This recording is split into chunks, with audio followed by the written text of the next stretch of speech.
अस्सलाम वालेकुम नाज़रीन, आपकी खिदमत में एक बार फिर से हाज़िर हूँ। जैसा कि मैंने आपको कहा था, डीडीसी इलेक्शंस जो हैं वो सर पे हैं और एक इंटरव्यूज़ का सिलसिला मैंने शुरू किया था, तो आज उसकी दूसरी कड़ी है। तो आज के जो हमारे मेहमान हैं वो भी डीडीसी के कैंडिडेट हैं ब्लॉक ए से, और पीडीपी की टिकट पर वो कंटेस्ट कर रहे हैं। तो उनसे आज हम रूबरू भी कराएंगे आपको। तो इससे उनसे पहले ये मैं कहना चाहूँगा कि अगर गुपकार अलायंस की बात की जाए तो ख़ासकर डिस्ट्रिक्ट पुंछ के अंदर वो उनका जो अलायंस है वो दिखने को नहीं मिल रहा है। हर जगह से मुख्तलिफ़ पार्टियों ने और लोकल जो पार्टी की लीडरशिप है उन्होंने भी अपना कैंडिडेट उतारा है। तो आज हमारे साथ हैं मकसूद साहब जो पीडीपी के टिकट पर इलेक्शन कंटेस्ट कर रहे हैं। मकसूद साहब, आपका खैर मकदम है प्रोग्राम में। बहुत बहुत शुक्रिया जनाब। सबसे पहले मैं ये जानना चाहूँगा, आप एक इलेक्टेड पंच भी हैं अपने वार्ड के, तो डीडीसी इलेक्शन में हिस्सा लेने के लिए क्या अहम वजह है? मैं जनाब का बहुत बहुत शुक्रगुज़ार हूँ, मुझे यहाँ पे आने के लिए आपने दावत दी। सबसे पहले मैं ये बताऊँगा कि इलेक्शन कंटेस्ट करना हर बाशिंदे का उतना ही हक है कि जितना एक बड़े लीडर का है। उसके अलावा सबसे बड़ी बात यह है कि जो कैंडिडेट, जब ये इलेक्शन स्टार्ट हुआ तो सारी पार्टियों ने अपने अपने कैंडिडेट उतारे। पहले तो अलायंस की बातें हो रही थी, हमने भी देखा कि अलायंस है जनाब, एक कैंडिडेट उतरेगा, आपको उसकी सपोर्ट करनी है। पार्टी हाई कमांड से हमें इसके लिए इंस्ट्रक्शन भी थी कि आपने इनकी जो भी अलायंस का कैंडिडेट उतरेगा उसको वोट करना है और सपोर्ट करनी है। मगर ऐसा कुछ दिखा नहीं हमें जब यहाँ पे कांग्रेस की टिकट, कांग्रेस का मैंडेट जनाब चौधरी अकरम साहब को मिला। साथ में कुछ हज़ार लोग भी आ गए। पार्टी ने मुझे भी बोला कि आप ये इलेक्शन कंटेस्ट करिए, उन्होंने टिकट वगैरह दी, मुझे मैंडेट दिया। तो मैं ये कहूँगा कि जो जहाँ तक मेरा मसला है, इलेक्शन कंटेस्ट करने के लिए मुझे लगता है जहाँ तक कि यहाँ पे जो लीडर इलेक्शन कंटेस्ट कर रहे हैं उन्होंने जो काम किए हैं इससे पहले, जितनी उनसे हम मुतमईन नहीं हैं कि बहुत काम किए हैं, जितने कर सकते थे उसकी बरक्स उन्होंने इतना कुछ किया नहीं है।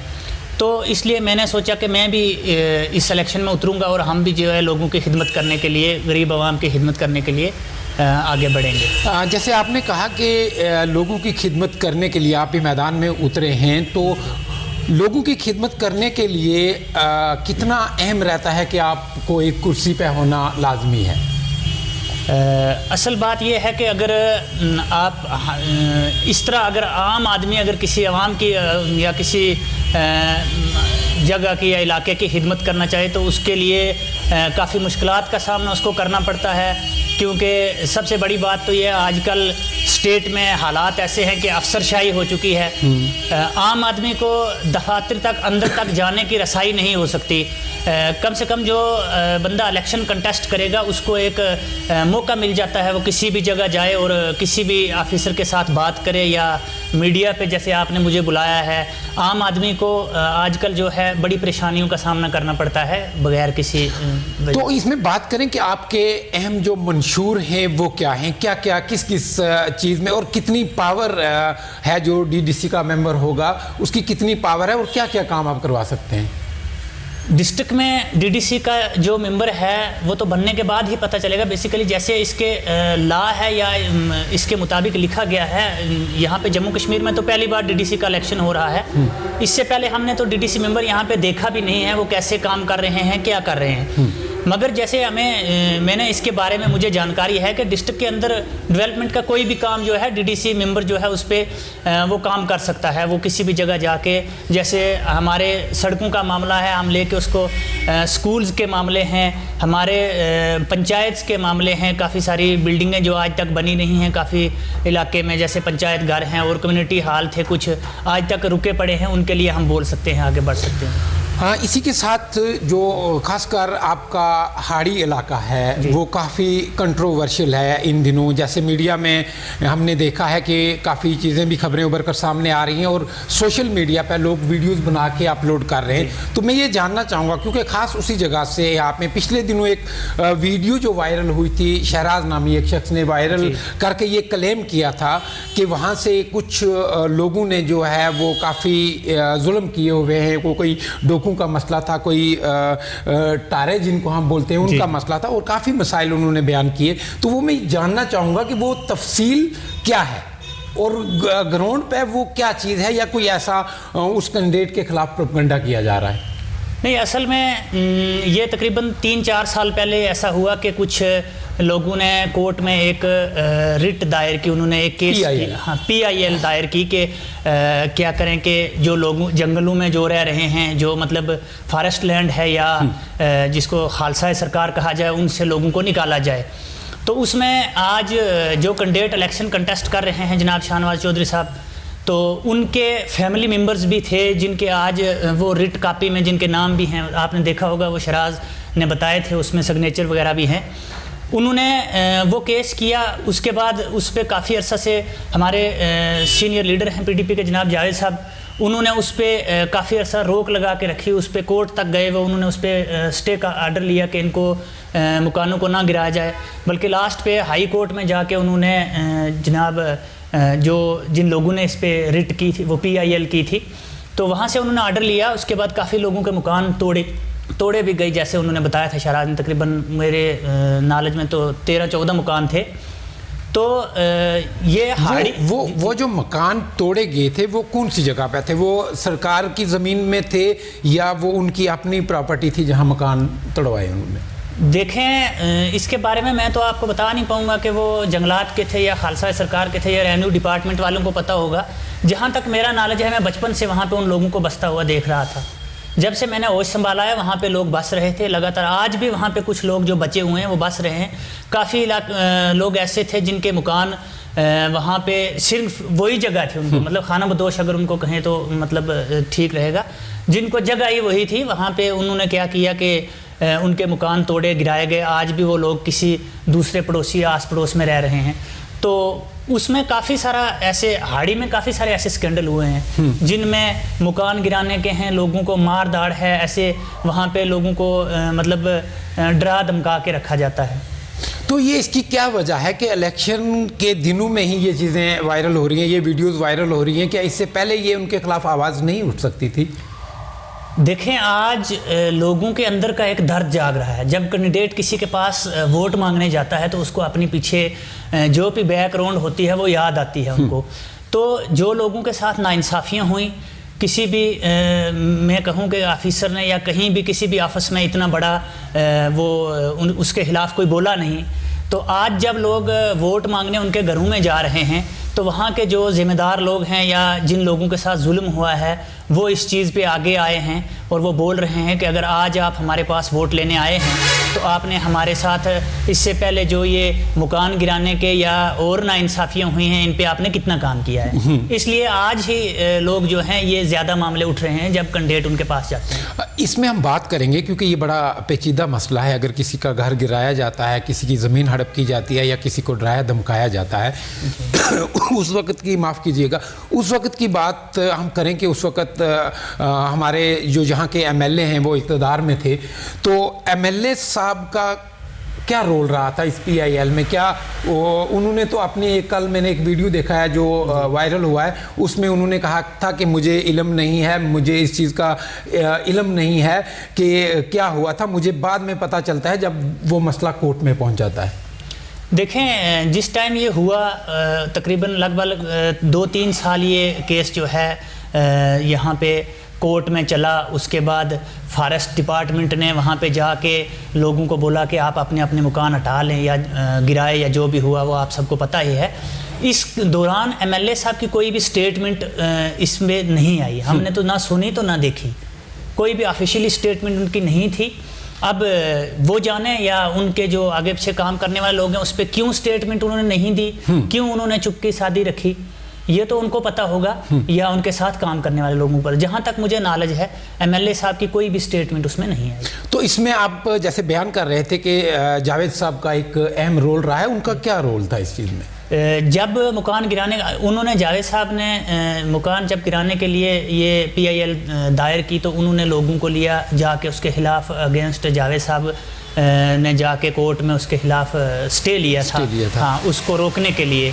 तो काफ़ी टाइम तकरीबन 2-3 साल वो इसके लिए लड़े। लास्ट पे कुछ वजूहात की वजह से उनको वो नहीं कामयाबी नहीं हुई, तो वो बाद में तोड़ दिए गए मकान। तो इस वक्त वहाँ ग्राउंड पे जो मकानों की सिचुएशन है वो क्या है, वो किस हालात में है? देखें, कुछ मकान तो जिन लोगों के जो सीजनली थे, हाँ, मतलब 6 महीने वो ढोकू में जाते थे तो 6 महीने आ जाते थे नीचे गांव में, वो तो आज मकान गिरने के बाद शिफ्ट हो गए, लोग नीचे आ गए बस्तियों में, आज वहाँ बस रहे हैं। कुछ ऐसी जगह थी जहाँ पे लोग 12 महीने रहते थे, गरीब लोग थे, उनको नीचे कोई मकानें नहीं है, एक ही रिहाइश थी, वो टूट गई। उसके बाद काफ़ी सारे लोग जो हैं वो आस पड़ोस में रह रहे हैं, साथ में मतलब किसी के घर में पड़ोसी रह रहे हैं, ऐसे उनका टाइम पास हो रहा है। तो इसके साथ हम आगे भी बात करेंगे कि आपके मंशूर हम जानना चाहेंगे कि अगर इस वक्त बात की जाएगी यहाँ के फलाह बहबूद की काम की, यहाँ एजुकेशन सेटअप की, यहाँ हेल्थ सिस्टम की, रोडों की अगर बात की जाए, तो आपको क्या लगता है कि डीडीसी में अगर इलेक्ट होकर आप आ जाते हैं तो आपका प्रेफरेंस जो है वो किन कामों पर रहेगा? सबसे पहले मैं ये बताऊंगा, इलाके की जो भी तरक्की होती है वो रोड के ज़रिए ही होती है। अगर रोड होगी तो हर कनेक्टिविटी जो है वो हर वहाँ जाके आपको मिलेगी आपकी रिहाइश पे। तो सबसे पहले मैं ये कहूँगा कि अगर आवाम इस बार सुनकोट की मुझे मौका देती है तो मैं हर महल्ले को, हर इलाके को रोड के साथ टच करूँगा। तो उसके बाद जो है हम दूसरी तरफ आएंगे तो एजुकेशन की बड़ी ज़रूरत है। नहीं, आवाम आप पे कैसे भरोसा करेगी, क्योंकि 70 सालों से लोग यही कहते आ रहे हैं कि हम रोड देंगे, हम बिजली देंगे, हम पानी देंगे। इलेक्ट होने के बाद कोई जम्मू चला जाता है, कोई श्रीनगर चला जाता है, उनके फ़ोन नहीं मिलते, उनके लिए अपॉइंटमेंट लेनी पड़ती है। तो आपका ऐसा क्या लाएमल रहेगा कि आप डायरेक्ट पब्लिक के साथ जुड़ेंगे? जी, क्योंकि इस वक्त पब्लिक को डिसाइड करना, पब्लिक को भरोसा करना बहुत मुश्किल है। जी, इस पे मैं ये कहूँगा आपको जनाब के पहली बात तो ये है, मेरा घर यहीं पे है, ना ही हम जम्मू रहते हैं और ना ही मैं कहीं बाहर रहता हूँ, मैं यहीं पे रहता हूँ, मैं इलेक्टेड पेंच हूँ यहाँ पे। सबसे पहले आप उसके लिए मैं आपको दावत दूंगा, आप मेरे इलाके में आए जहाँ पे मैं पेंच हूँ, वहाँ पे आके देखें आपके मैंने कितने काम किए हैं, जितने मतलब मैंने काम किए हैं। पंचायत से इतनी सपोर्ट हमें नहीं मिलती, उसके बावजूद मेरी ये कोशिश है कि मैं अपने वार्ड में इतने काम करूं ताकि कम से कम 5 साल में कोई भी रास्ता कच्चा ना छोड़ूं। नहीं, खाली आप अपने वार्ड में करेंगे या पूरे ब्लॉक में? मैं जहां इस टाइम मैं इलेक्टेड हूं वहां की बात कर रहा हूं। तो इसी नज़रिए से मैं ये कहूँगा कि मेरा ये मिशन रहेगा, मैं आप जो आवाम है, आवाम सुनकोट ए की, मैं इनके बीच ही रहता हूँ, यहीं पे रहने वाला हूँ। और दूसरा मसला ये है, जो यहाँ पे इससे पहले लोग ये कैंडिडेट इलेक्शन कंटेस्ट कर रहे हैं, ये इससे पहले भी यहाँ पे रह चुके हैं, इनको अवाम ने मौका दिया है, कितना काम इन्होंने किया है ये अवाम भी जानती हैं, आप भी सब जानते हैं। उसके बाद मैं कहूँगा दूसरे कैंडिडेट जो एक बड़े ओहदे कांग्रेस से छोड़ के आ रहे हैं, जनरल सेक्रेटरी थे और पता नहीं 2-3 ओहदों पे फाइज थे, तो इतने बड़े बड़े ओहदे छोड़ के वो यहाँ पे इलेक्शन लड़ने कोई तरक्की के लिए नहीं आ रहे हैं, जहाँ तक मेरा नॉलेज है। वो सिर्फ एक अपने शख्सी राज, दबदबा और गुंडागर्दी जमा के यहाँ पे वो इलेक्शन लड़ना चाहते हैं। तो मैं ये कहूँगा आपको कि मैं यहीं रहता हूँ आवाम के बीच, यहीं मैं काम करता हूँ। मैं हर वक्त, मैं कोई वो लैंडलॉर्ड अपॉइंटमेंट नहीं लेनी पड़ती हमें मेरे साथ मिलने के लिए। मैं हर वक्त पैदल चल के आता हूँ, हर बंदे को, हर शख्स को मैं वहीं मिलता हूँ। इसके साथ हम आगे बढ़ते हैं कि जो सियासत है, सियासत को इस वक्त आम पब्लिक जो है वो अच्छी तरह समझ चुकी है। अभी आप फील्ड में जा रहे हो, जब कैंपेन पे जा रहे हो, कैंपेनिंग कर रहे हो, तो आपको वोटर्स का क्या रुझान दिखता है कि उनको किस किस्म का लीडर चाहिए? देखें, कुछ तो ऐसे वोटर्स होते हैं जो किसी शख्स के नीचे दबदबे में हैं, मतलब जैसे बड़े बड़े वर्कर हैं, कांग्रेस के हैं, हर पार्टी के वर्कर होते हैं, तो उनके अंडर चलने वाले लोग जो हैं वो तो उन्हीं के साथ बात ही करते हैं, उन्हीं की जिसके साथ चल रहे हैं। बाकी मैं कहूँगा आम आवाम जो है वो एक आज़ाद ज़िंदगी चाहती है। यहाँ पे सुरनकोट में सबसे बड़ी परेशानी आज से मैं मतलब जितना अरसा से मैं देख रहा हूँ कि एक क्या है कि गुलामी की ज़िंदगी जी रहे हैं लोग। उनको डरा धमका के, उनको मतलब दबाव के नीचे रख के यहाँ पे जो है सियासत की जाती है। तो अब जो आवाम है, यूथ के लोग हैं, काफ़ी यूनिवर्सिटीज़ से लोग आ रहे हैं, हर जगह के लोग अच्छी अच्छी यूनिवर्सिटीज़ में हैं, वो वहाँ से आके ये देख रहे हैं कि वो एक आज़ाद जीना चाहते हैं। वो चाहते हैं कि कोई भी सियासी लीडर आए तो आज़ाद रहना दिया जाए उनको मतलब किसी भी चीज़ पे टार्चर ना किया जाए। नाज़रीन, जमहूरियत की सबसे बड़ी खूबसूरती यही है कि आप अपनी आवाज़ बुलंद कर सकते हैं कानून के अंदर रहते हुए। और मैं बार बार यही कहता हूं कि आप सवाल पूछिए, अपने लीडर से सवाल पूछिए, इनसे सवाल कीजिए कि आप क्या नई चीज़ लेके आ रहे हैं सियासत में। चाहे वो जुड़े थे या इंडिपेंडेंट लोग आपके पास आ रहे हैं, आप उनसे पूछिए। इस वक्त तक मैंने जहां तक देखा है, इन तमाम जितने भी ये जो कंटेस्ट कर रहे हैं डीडीसी के इलेक्शन लोग, इनका कोई भी मंशूर वाज़िया नहीं हुआ है। कैंपेन के दौरान हमें मौका मिलता है काफ़ी रैलीज़ को कवर करने का, इनकी मीटिंग्स को कवर करने का। उनमें हमने यही सुना है कि आप हमें वोट दीजिए, हमें आप कामयाब कीजिए, लेकिन मंशूर वाज़िया किसी का भी नहीं है। मैं फिर आपके पास आऊँगा मकसूद साहब मंशूर पे, कि मंशूर एक अहम चीज़ है, पब्लिक को लुभाने के लिए मंशूर एक अहम चीज़ है। मैंने कैंपेनिंग के दौरान ये चीज़ देखी है कि आपके साथ एक आदमी है जिसने डायरी ली हुई है, वो काम नोट कर रहा है और पब्लिक को बेवकूफ़ बना रहा है। आप अपने जो 2-3 वाज़िया मंशूर हैं वो आप सामने रखेंगे।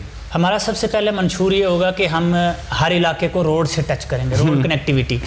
उसके अलावा मेरा ये मिशन है कि सबसे ज़्यादा हमारे इलाके में पूरे जो सुनकोट ए है, मैक्सिमम गांव हैं इसमें, सिटी तो है नहीं।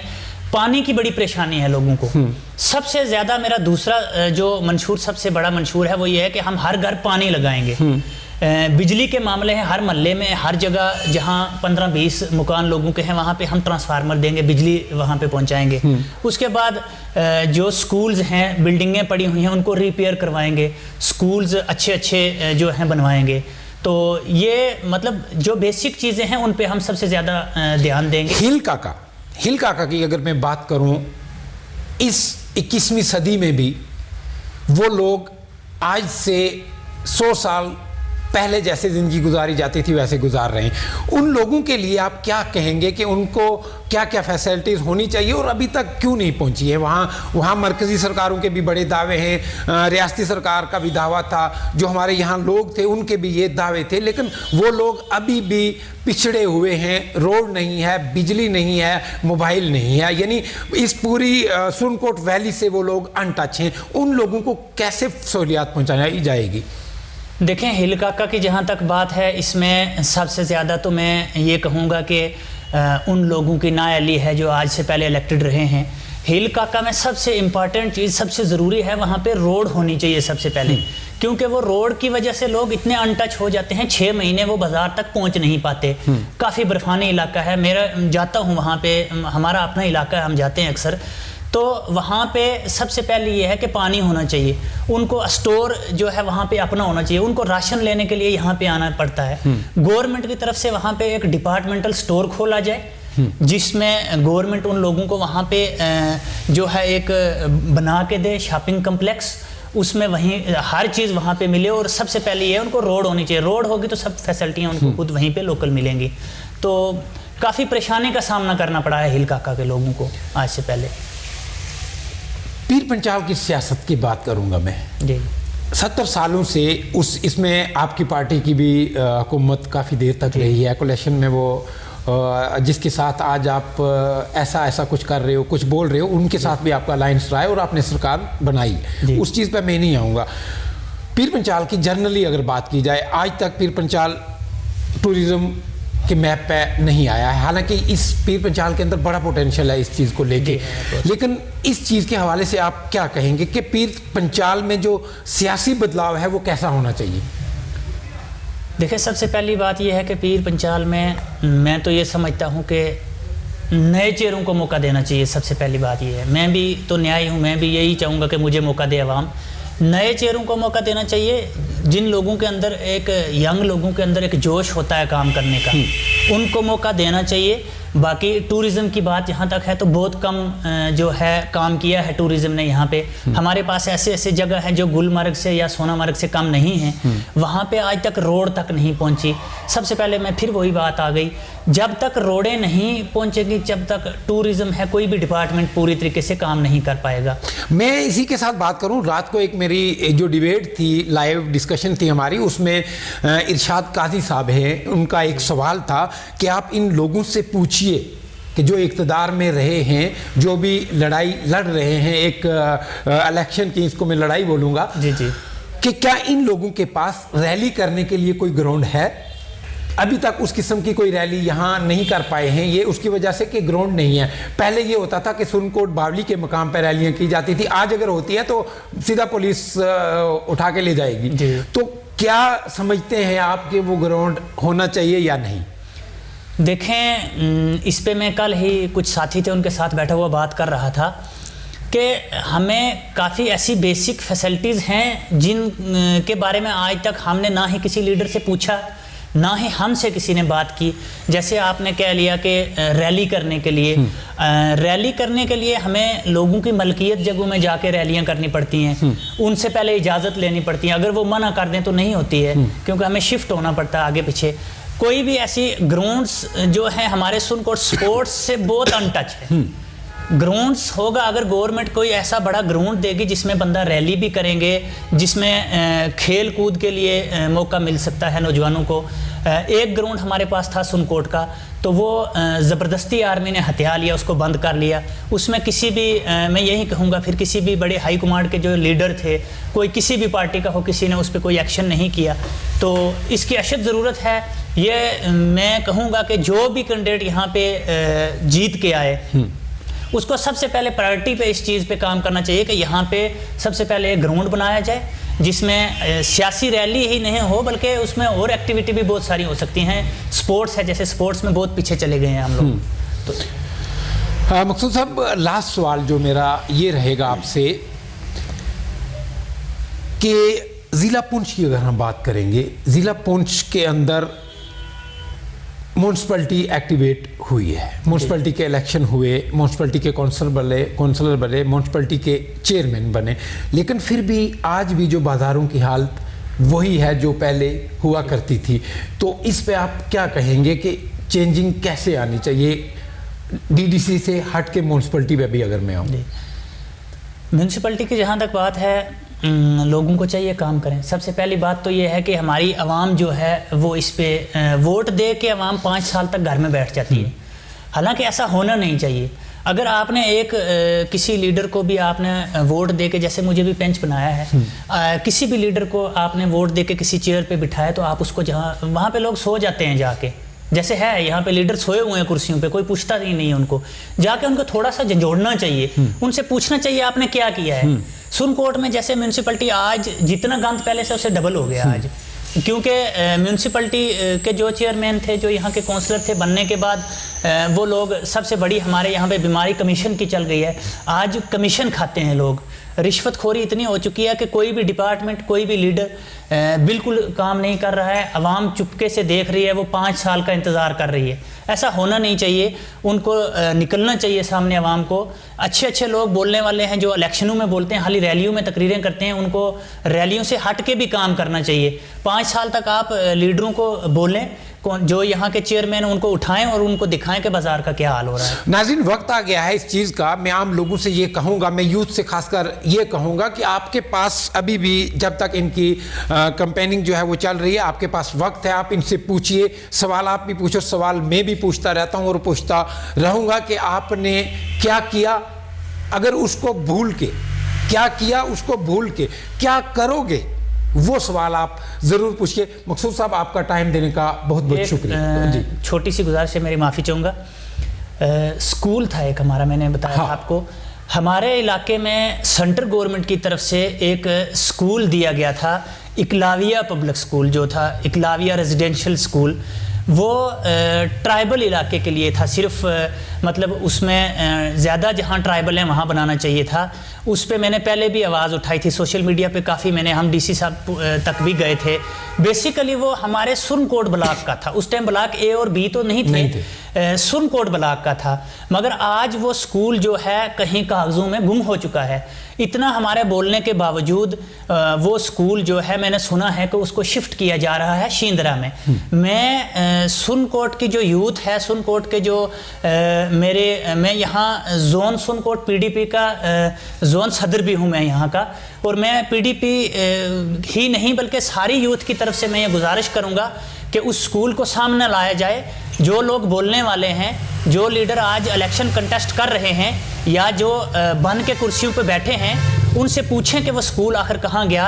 वो हमारा हक है। बेसिकली ब्लॉक सुनकोट का हक है। अगर ट्राइबल इलाका सबसे बड़ा मढ़ोट पड़ता है, हाड़ी मढ़ोट मैं कहूँगा, अगर वहाँ पे नहीं बन सकता किसी भी प्रॉब्लम की, जगह के लोग कह रहे हैं जगहों की प्रॉब्लम है, क्या ब्लॉक सुनकोट में कहीं भी जगह नहीं है? उस पर मैं ये कहूँगा कि जो ब्लॉक डेवलपमेंट के चेयरमैन इस टाइम हैं, उनको आगे आना चाहिए और अपने ब्लॉक के लिए इस चीज़ की मांग करनी चाहिए। लोगों ने उनको इसीलिए बनाया है कि वो यहाँ आके पूछें कि आखिर हमारा हक छीन के क्यों दूसरे ब्लॉक में दिया जा रहा है। बहुत ही बड़ी बात है ये, इसलिए मैं ये चाहता हूँ कि यूथ को यूनाइट होके अपना हक जो है वो वापस लेना चाहिए। बहरहाल मकसूद साहब, आपका टाइम देने का बहुत बहुत शुक्रिया।